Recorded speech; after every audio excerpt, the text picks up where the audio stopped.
மதுரை பன்னிக்குண்டு அப்படின்ற கிராமத்தில் ஒரு நாய் மிகவும் மோசமான நிலைமையில் இருக்கின்றது தெரிஞ்சு அந்த நாயை காப்பாற்றுறதுக்கு தான் இந்த பயணத்தை மேற்கொண்டது நம்மளுடைய ஊர்வனம் குழு. நாங்கள் போனப்போ ஊரில் திருவிழா நடைபெற்று இருந்தது. அதை தாண்டி தான் அந்த நாய் அடைக்கப்பட்டிருந்த ஒரு கோழி பண்ணைக்கு போனோம்.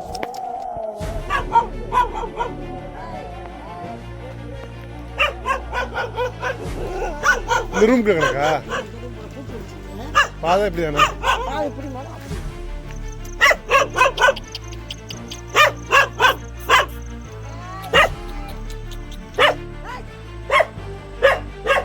வெயில இருக்கு.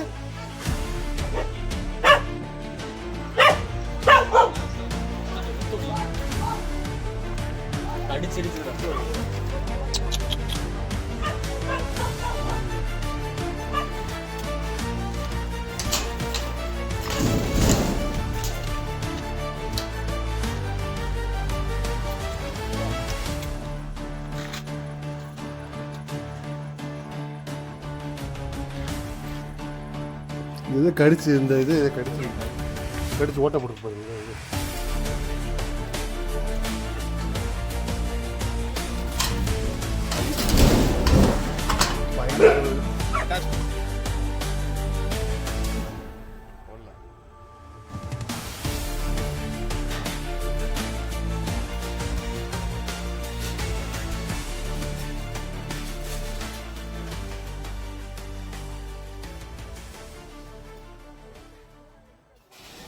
இந்த நாய் குட்டியாக இருக்கிறப்பவே அதோடைய கழுத்தில் வந்து கனமான ஒரு கயிறு கட்டியிருக்காங்க. நாளாக அது வளர்ந்ததுக்கப்புறம் அந்த நாய் வந்து பார்த்திங்கன்னா சின்ன வயசுல இருந்து மனிதர்களை கண்டாலே பெருசாக வந்து பக்கத்தில் வர்றதில்லை. ஒரு மாதிரி மனிதர்களை விட்டு விலகியே இருந்த நாய் போல். அதனால் அந்த கயிறும் வந்து யாருனாலையுமே அவுக்க முடியலை. அது வளர்ந்து 2-3 ஆண்டுகள் ஆகிவிட்டதாக அவங்க சொல்கிறாங்க.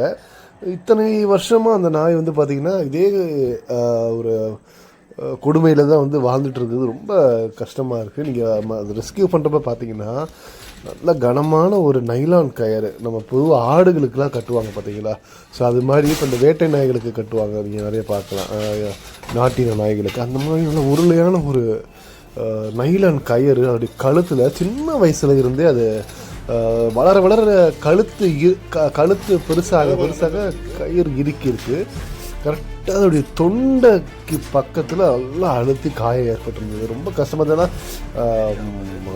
மனிதர்கிட்ட பயப்படுறதுனால என்னென்னா வலையை போட்டோம்னா வலைக்குள்ளே போகவே இல்லை. அது எப்படியாச்சும் இந்த பாத்ரூம், ஏன்னா பாத்ரூமில் சாப்பாடு வச்சு ரெகுலராக பழக்கியிருக்காங்க. அதனால் பாத்ரூமில் வச்சு அடைச்சிட்டதுனால நமக்கு ரொம்ப வேலை. இல்லாட்டி இது நாயை பிடிக்கிறது ரொம்ப கஷ்டம். இதை முடிச்சுட்டு மழையை உள்ளே விட்டு பார்த்தா நம்ம முடியவே இல்லை. கடைசியாக தான் வந்து பார்த்திங்கன்னா நாங்கள் இன்னொரு முயற்சியை மேற்கொள்வதற்கு ஆயத்தமானோம்.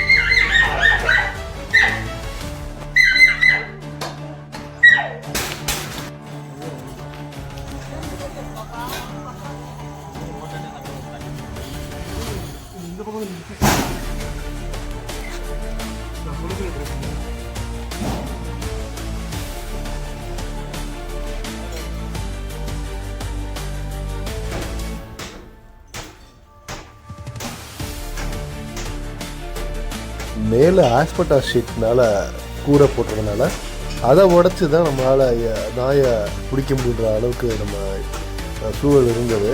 ஏன்னா கதவு வழியாக அது வெளியில் ஓடிடுச்சு அப்படின்னா அடுத்த நாயை பிடிக்கிறது கஷ்டம். அதனால் மேலே வந்து வீட்டில் உரிமையாளரை கேட்டுட்டு உடைக்க ஆரம்பிச்சிட்டோம். கண்டிப்பாக வந்து நாயை வந்து விரைவில், ஏன்னா இரவு வந்து கிட்டத்தட்ட ஒரு 9 மணிக்கு மேலே ஆயிடுச்சு. நாயும் வந்து பார்த்திங்கன்னா அடைச்சே வச்சுருக்காங்க. 2 நாள் ஆயிடுச்சு அடைச்சி வச்சு. சாப்பாடும் வச்சுருக்காங்க, அதுக்கு பிரச்சனை இல்லை. ஆனால் அது கொஞ்சம் பயத்துலேயே இருந்தது. அதனால் களத்தில் குழுப்பை ஒர்க் பண்ணிகிட்டு இருக்காங்க.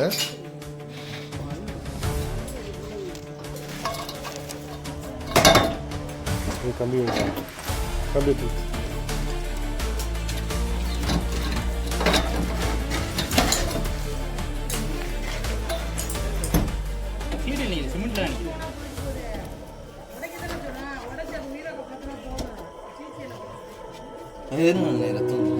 கயிறு இருக்குமா இருக்கு, அதனால ரத்தம் இருக்கா?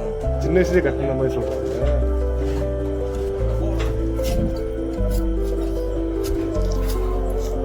உள்ள போயிடுச்சு. ஓகே, என்ன பண்ணுறீங்க? இப்படிதான் இப்படி போட்டோம்னா ஈஸியாக இருக்கும். எனக்கு பார்த்து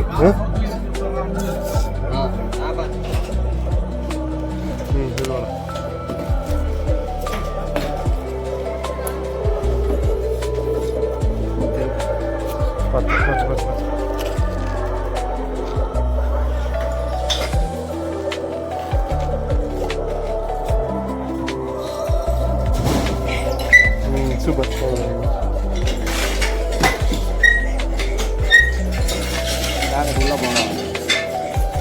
எவ்வளோ தெளிவாக இருக்கு. அதான் ரொம்ப தெளிவாக இருக்கு. உள்ள போய்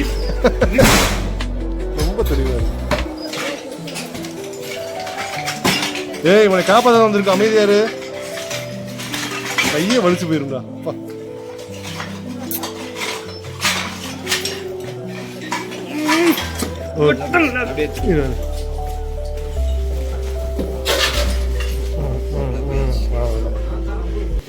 இந்த மாதிரி வலையை போட்டு ஒரு நாயை பிடிக்கிறதுக்கு அதிகப்படியான வலுவும் சுற்றி படுக்க விட்டு நாயுடைய கணம் ரொம்ப அந்த அளவுக்கு வந்து ரொம்ப வீரியமாக செய்யப்படும். அன்பனி பிடிச்சிக்கிறாங்க, ரெண்டு கீழே போகிறோம். இதை ஆமாம்,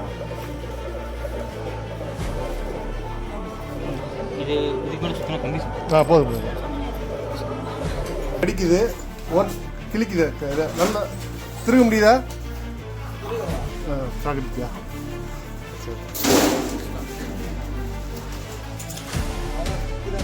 இந்த ஒரு நிமிஷம்.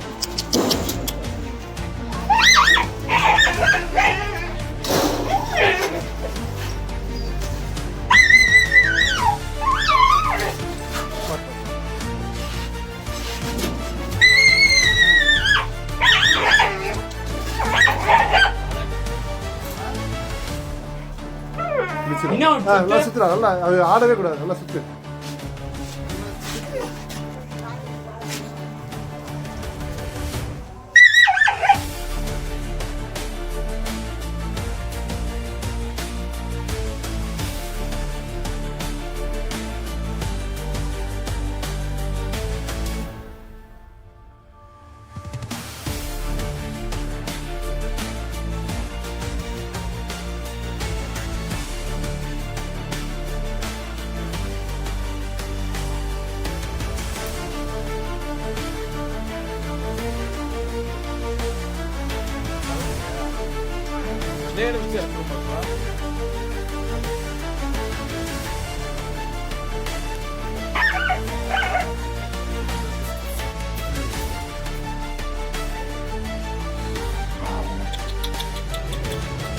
அந்த கயிறு வந்து பார்த்திங்கன்னா நாயினுடைய கழுத்துக்கு உள்ள இறுக்கமாக இருக்கிறதுனாலையும் நாய் வலைக்குள்ளே இருக்கிறதுனால எங்களால் வந்து அவ்வளோ எளிதாக அந்த கயிறை வந்து நறுக்க முடியல. கூர்மையான கத்திரிக்கோள் இல்லை. எப்பவுமே வந்து கம்பி இந்த மாதிரி இருந்தால் இந்த கட்டரை வச்சு ஈஸியாக கட் பண்ணிடுவோம். ஆனால் தோலுக்குள்ளே இருக்கிறதுனால நம்ம கொஞ்சம் அழுத்தினாலுமே நாய் வந்து சுதாரித்து கத்த ஆரம்பிக்குது, வலியில் துடிக்க ஆரம்பிக்குது. அதனால் கொஞ்சம் எச்சரிக்கையாக பண்ண வேண்டியது இருக்குது. ஏன்னா கொஞ்சம் தவறுதலாக இருந்தாலுமே நாய்கிட்ட கடிவிடும், இல்லை நாய் வெளியே ஓடிடும். இல்லைன்னா அந்த வலையை வந்து கட் ஆகிடும், அதுவும் டேமேஜ் ஆக வாய்ப்பு இருக்குது. ரொம்ப கிரிட்டிக்கலாக வந்து நாய் ரொம்ப ஆக்டிவாக வந்து இருந்தது. அதுதான் நீங்கள் பார்த்துருக்கீங்க. ஏதாவது முயற்சியுமே அதை வந்து அறுத்து எடுக்கணுன்றது தான் எங்களுடைய நோக்கமாக இருந்தது. ஒரு வழி அப்படியே பண்ணிகிட்டே இருக்கோம். நீங்கள் பாருங்கள் முழுசாக வீடியோவை.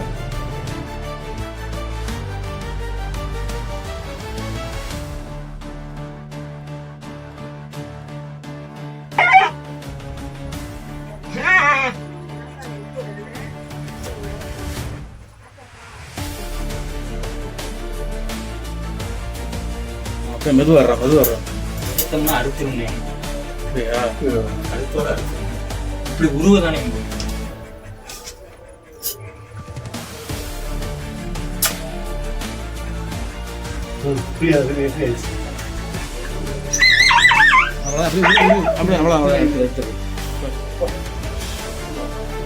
அந்த கயிறுமே வந்து ரொம்ப நாள் பட்டுச்சு போல். அதனால் வந்து கட்டாரை வச்சு நம்ம கொஞ்சம் கொஞ்சமாக அந்த நாரை வந்து பிரித்து அந்த கயிறை வெட்டுவதற்கான முயற்சியில் ஈடுபட்டு இப்போ பார்க்குறீங்க.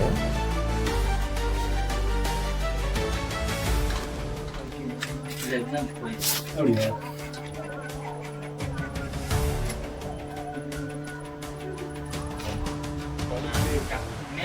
ஒரு வழியாக அந்த கயிறை வந்து 2ஆக நறுக்கியாச்சு. அதை எடுக்கிறதுல கொஞ்சம் சிக்கல் இருந்தது நமக்கு. அன்றைக்கு இரவு ரொம்ப அவசரமாக கிளம்பி வந்ததுனால சில மருந்துகள் எடுத்துகிட்டு வர முடியலை. இன்னும் கடையும் இல்லை இரவுனால. அதனால் அங்கே கோழி பண்ணையிலேயே வந்து அவங்க வச்சுருந்த வேப்பெண்ணையும் மஞ்சளையும் நாங்கள் கொஞ்சோண்டு வாங்கி சிரிஞ்சில் வந்து அந்த புண்ணில், ஏன்னா நல்ல புண்ணு காயத்தில் எதுவும் வந்து புழு வச்சுருந்தது அப்படின்னா இந்த மாதிரி வேப்பெண்ணையும் மஞ்சளையும் அதை கொடுக்குறப்ப அது கொஞ்சம் சீக்கிரமாக அந்த புழுவெல்லாம் செத்து வெளியில் வர வாய்ப்பு இருக்குது. அப்போ காயமும் சீக்கிரமாக ஆறும். அந்த மருந்து தலைவருக்குள்ள வேலையை தான் இப்போ பார்க்க ஆரம்பிச்சிருக்காங்க.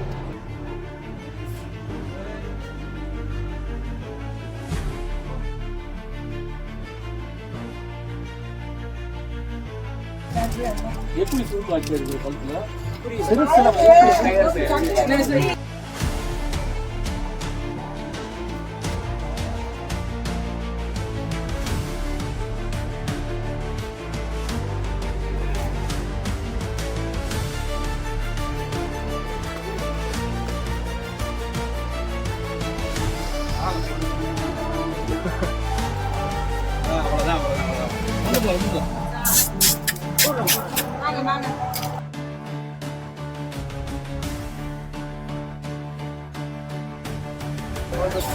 தண்ணி குடிக்குதுண்ணே, தண்ணி குடிக்குது.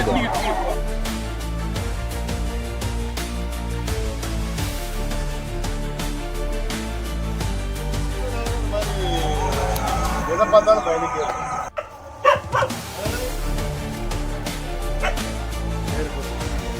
ஃபைனலாக இந்த கயிறை பார்த்தீங்கன்னா உங்களுக்கு தெரியும். இந்த நாயினுடைய உயிருக்கு ஆபத்தாக இருந்த கயிறு இதுதான். இப்போ அகற்றியாச்சு. எனக்கு தெரிஞ்சு இந்த நாய் கண்டிப்பாக ரெக்கவர் ஆகி நல்லபடியாக இனி வரக்கூடிய நாட்களில் உயிர் வாழும். அனைவருக்கும்